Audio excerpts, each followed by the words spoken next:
All right, folks, welcome to kind of the last part of writing these equations. So again, we talked about linear, we talked about exponential. Now is kind of the final touches with the quadratic. So most of you, again, are pretty comfortable now with solving quadratics. We've kind of seen all different forms with, again, vertex form. We talked about standard form. We talked about factored form.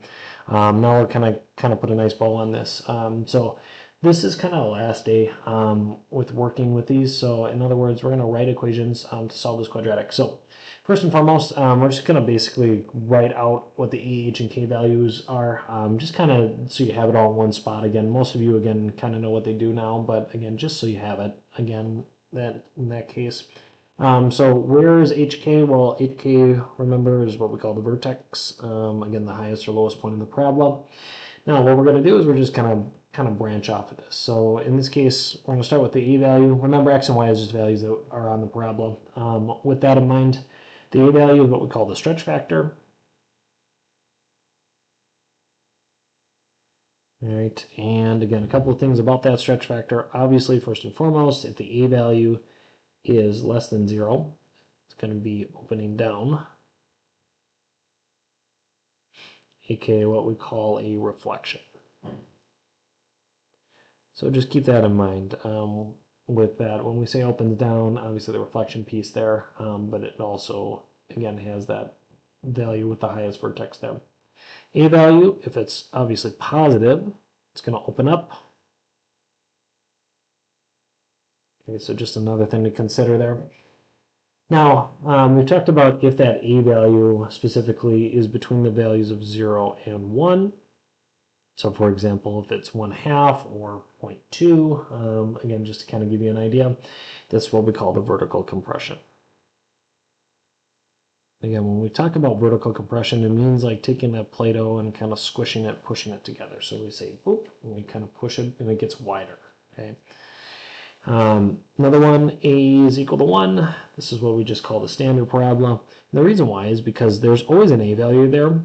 Some of you, again, may notice that sometimes the A value is not written. And the only reason why that is because when you solve for this, again, your A value, if you multiply anything by 1, is always going to stay the same. So that's the nice thing about that. And then for the other parts, A is greater than 1. In this case, this is what we, or excuse me, I'm going to add the last one, A is greater than 1. This is what we call a vertical stretch. So the values of 2, 4, 5, so forth, in this case, those values are always going to be the same with those. So other things, we're going to talk about the H value. So that H value in this case is going to be what that value. So the H value, in this case, again, since it's minus H on the inside, it's going to be opposite. So remember, the H value is what we just call a horizontal shift.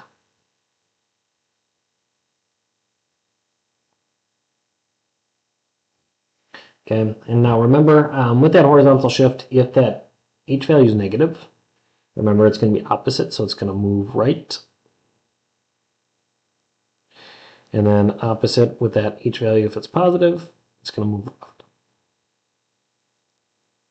Now, just keep in mind, folks, when you're doing these, again, when you plug them in, obviously, also the H value is what we call the X value of the vertex, so just keep that in mind as well. K value, this is our last one. This is what we call the vertical shift. Again, takes the entire parabola and moves it up and down. And the nice thing about this is the positive value kind of stays in course and moves the entire thing up, or it moves down. So with that in mind, we're going to go ahead and do number 1. So in this case, what we have here is we got 2 different points. One of them, again, is a point with 6, -7, and then the vertex at 2, -13. So in this case, what we're going to do is we're just going to go ahead and plug these values in order to solve for what we call the stretch factor. So the stretch factor is, again, the A value. So I'm just going to go ahead and plug it in to this entire function here. So the first thing, obviously, I have the Y value, which in this case is a point. So it's just going to be -7. And that's going to equal the A value and then multiplied by everything on the inside. So X minus H. So I look at the X value, that's 6. And then the H value, remember, is the x value for the vertex. So that's just going to be 6 minus 2. And then quantity squared. And then minus the value of 13 on the outside with that k value. Now with that, what we're going to do is we're just going to do a little bit of algebra. So I'm going to have negative 7 equal to a, and then 6 minus 2 gives me 4. 4 squared gives me 16. So I'm going to write parentheses 16 minus 13. All right, and now what I'm going to do is I'm just going to keep solving for that a value. I'm going to take that 13, add it to both sides. So therefore, negative 7 with a positive 13 gives me 6. It's equal to 16a. And again, I'm just going to rewrite it. Again, order doesn't matter in multiplication, so just keep that in mind. Divide by 16 on both sides. You're going to get the a value to be 6 over 16, or if you want to reduce it as a fraction, 3 over 8. And again, I'm going to rewrite my value, so I'm going to write y is equal to 3 over 8 multiplied by x minus 2, quantity squared, minus 13. So what we have there then is the final form for that vertex. All right, so second problem here, almost done. With that, we're going to go ahead and take a look kind of at a situation problem here. So it says a rocket is shot up in the air, lands 32 feet away, and went 12 feet high. Sketch a picture and find the exact equation that models the path of the rocket. So again, if you're thinking about a rocket, usually, again, rockets obviously blast off and they kind of go straight up. But in this case, we're talking about like one of those bottle rockets that kind of shoots and kind of has that parabolic curve. So what I'm going to do is I'm going to go ahead and sketch that. So again, very rude or very crude drawing here. We have that form. Now I'm going to go ahead and kind of put a dot there. And then I'm going to draw that rocket, again, kind of flying through the air.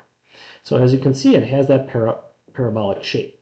Now, with that in mind, are coordinates. So if I'm looking here, my coordinates obviously start at the value of 0, 0. So I'm going to go ahead and put it there.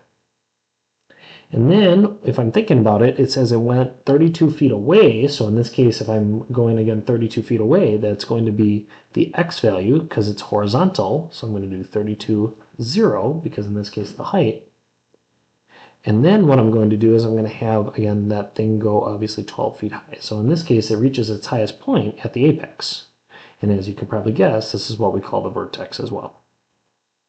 So that vertex, and then we're going to have the halfway point. So therefore, again, remember, we can have the intercepts there. In this case, if we do that, 32 and 0, halfway in between is going to be 16. And then our height, which is the value of 12. Okay, so therefore, that's where that vertex form comes in. And then what I'm going to do is I'm just going to plug it back into the original function here, which again is vertex form. The reason why, I need to solve for my a value. So I'm going to start with any point I want. I can do 32, 0. I can do 0, 0. Either one works there. So I'm just going to do 0, 0 because a lot of you are comfortable with plugging in 0 for both. So my y value is 0. And then I'm going to do a, and then parentheses, the value of 0 minus 16 because that's my x value. So 0 minus 16 because my h, quantity squared, plus the k value, which is 12. All right, so now we just need to simplify a little bit more. So that means, again, taking that positive 12, subtracting it over to both sides. I'm going to get negative 12 is equal to parentheses a. Now a little quick mental math in here. 0 minus 16 gives me negative 16. Negative 16 squared gives me positive 256a. So either way, again, whether, I should just say 256 because in this case I already moved it over. And then I have that negative 12 is equal to 256a. And what I was going to say is any way that you plug it in, whether you use 32 or 0, in this case 32 minus 16 is still going to give you 16. So therefore, again, that positive result is always going to happen. Divide by 256 on both sides, and then you're going to end up getting the value. So that's going to be negative, a is going to equal negative 12 over 256. Or if you want the reduced fraction, again, you can always use your calculator. You can get the value of negative 3 over 64. So therefore, that is your a value. Now you just got to plug it in to the final form. So y equals negative 3 over 64 multiplied by x minus 16, quantity squared, and then plus the k value of 12.